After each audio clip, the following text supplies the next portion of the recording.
방금 속보 하나 나왔죠.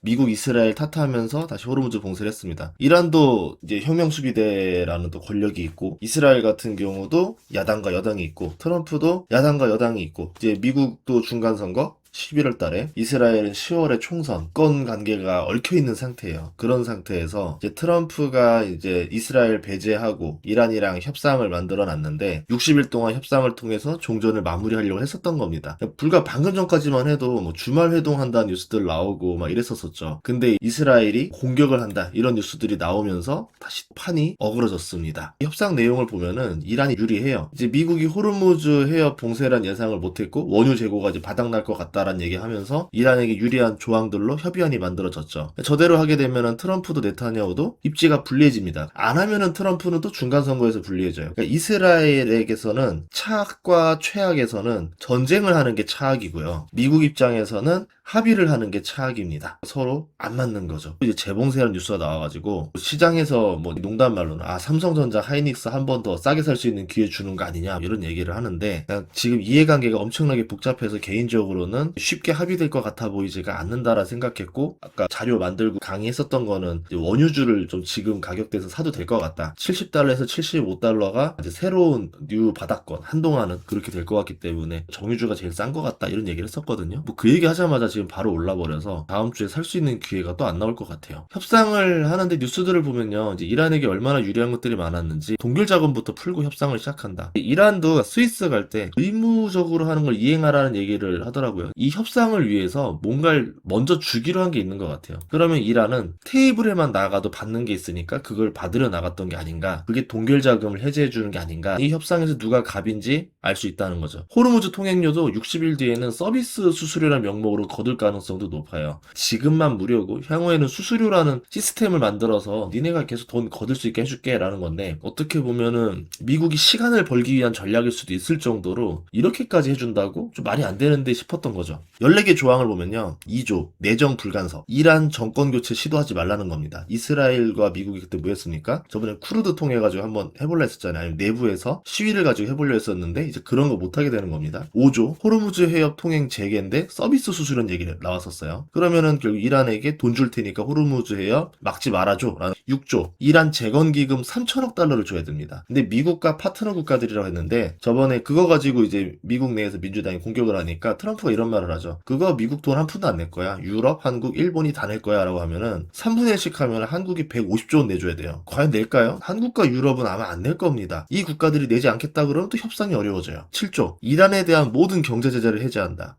원유 수출 다 가능해지고 돈 왔다 갔다 하는 거 가능해집니다. 이란 자금줄 트이는 거죠. 이란이 돈이 많아지면 할 수 있는 건 핵무기 만들 돈이 생기는 거고 혁명수비대 권력 유지할 돈도 생기고 그 옆에 친구들 헤즈볼라라던가 예멘 반구까지도 중동에 자신들 세력을 지원할 돈이 생기게 되면은 이걸 제일 싫어할 사람이 누굽니까? 이스라엘이죠. 경제제재 해제도 간신히 만들어놨는데 그걸 풀어주면은 이스라엘이 좋아할 수가 없는데 그 안을 그대로 들이민다? 이스라엘 아마 안 받을 겁니다. 8조 핵무기 금지. 자, 핵무기 금지인데 뭐 세부안이 나와야 되겠지만 핵무기를 다른 나라에서 만들어서 가지고 오면 어떨까요? 내 나라 안에서 농축하지 않고 그냥 다 된 거 하나 사오면 어떨까요? 9조 10조 현상 유지. 이란 우라늄 문제 해결될 때까지 핵 프로그램 현상 유지한다. 보호한 조항들이 섞여 있죠. 11조 동결 자금 해제. 이게 지금 계속 아까 방금 이란이 요구했던 선입금 이야기가 아닌가라고 들어오게 되면 200억 달러 최대까지 보거든요. 우리 돈으로 30조 원 정도 돈이 들어오게 됩니다. 12조 뭐 모니터링 메커니즘. 이란 핵을 감시 하겠다. 이거를 이스라엘을 배제하고 미국이 단독으로 이란과 협상해서 처리하겠다. 이스라엘 네타냐후 총리는 미국과의 외교력에서 망신을 당하는 수준이 되는 거죠. 이스라엘은요,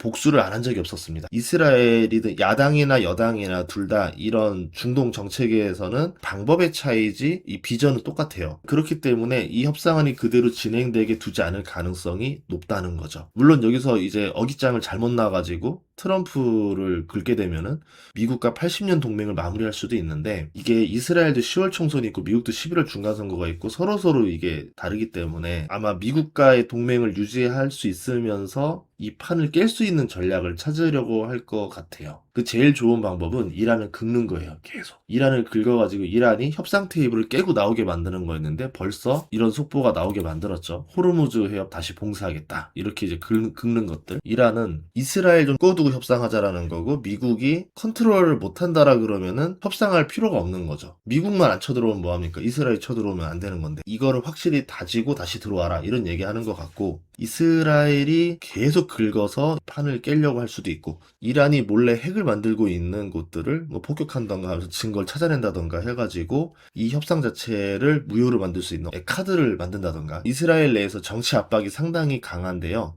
지금 여론조사 6월 달에 나왔던 게 있어요. 이스라엘 총선을 하다 보니까 네타냐후 연립정부 진영이 61석 정도가 여론조사 결과 나오고 있고, 야권 진영에서는 69석 정도를 보고 있습니다. 과반을 하려면 61석이 돼야 되는데 69석이 야권 진영으로 나오면은 넘어가는 거죠. 자, 총선을 이대로 하게 되면 네타냐후는 지게 됩니다. 그럼 여기서 이기기 위해서 뭔가 변수를 만들어내야 되겠죠. 지금처럼 협상이 되면 더 질 겁니다. 그럼 어떤 변수밖에 없느냐? 우선은 이 판을 깨고 무언가를 만들어내야 되겠죠. 성과가 필요합니다. 60일 동안 어떤 것들을 할 수 있을 거냐. 제일 레바논으로 확대하는 전략이 제일 무난하고 뉴스 나오는 것들이 그런 것들입니다. 그리고 레바논을 공격하는 게 여러모로 이스라엘 입장에서는 이란을 공격하지 않으면서도 자기들의 이권에 맞는 것들이 있어요. 어떤 게 있냐면요. 여기가 레바논 남부 이스라엘과 가스전 영유권을 가지고 지금 분쟁 중이에요. 가장 큰 거는 이스라엘이 가지고 있고, 나머지 두 개 가지고는 분쟁이 조금 있습니다. 근데 이 레바논이 가스전을 소유하게 되면 어떻게 될까요? 헤즈볼라가 이란 외에도 자금줄이 생깁니다. 이스라엘을 공격할 수 있게 되겠죠. 그럼 남부 지역 정도를 확보해서 가스전 영유권을 끊게 되면 이란 지원이 끊긴 헤즈볼라가 완전한 힘을 잃게 되는 건데, 이란의 경제 제재가 해제돼 버리면 이건 또 소용없는 거예요. 레바논 공격은 거의 필수적인 상황이다라 볼 수 있겠죠. 이렇게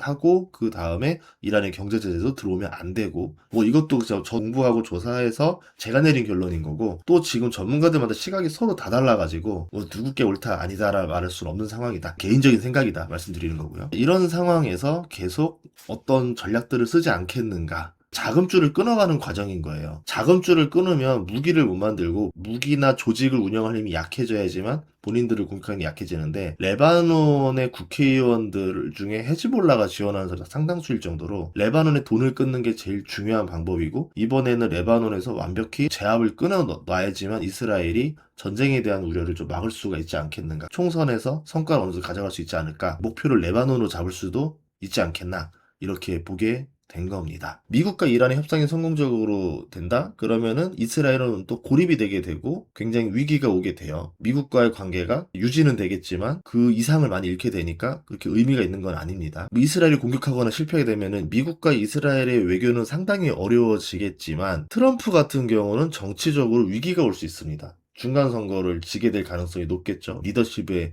상처를 받게 되기 때문에. 그렇게 되면은 민주당이 우위로 가게 됩니다. 다음번 대선에서 민주당 후보가 공화당 후보를 누르고 당선될 가능성이 높겠죠. 민주당 대통령이 나오게 되면은 그 정책 수혜주들이 있겠죠. 그것들을 지금 바라보고 투자를 할 것인가 말 것인가 고민을 하는 게 저희 장기적인 목표고, 단기적으로는 유가가 오를 가능성이 더 높다라고 봤던 게 지금의 상황이었던 겁니다. 연준 의장이 유대인이잖아요. 아서번즈 이후로 이제 두 번째로 연준 의장이 된 건데, 연준 의장의 자리는 지금 트럼프가 원하는 금리 인하에서 그렇게 해줄 수도 있고 안 해줄 수도 있고, 물론 독립적인 거고 미국을 위해서 일하겠지만 트럼프 입장에서 굉장히 부담스러운 상황이 될 수도 있다라는 거죠. 전쟁이 나서 유가가 올라도 금리 인상이고요.